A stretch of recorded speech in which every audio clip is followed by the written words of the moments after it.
So I've got a mixed load in, so I'm going to turn on the machine.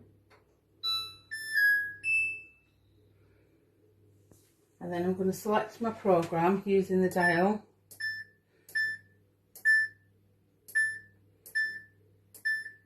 I'm just scrolling through to see, I think.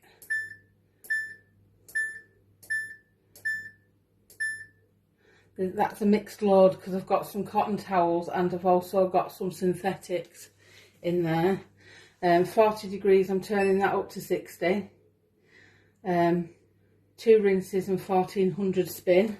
And that's it. My detergent's already in because that's the drawer, and I've got my softener and my liquid already in there, and I've set that up. And then I just press and hold.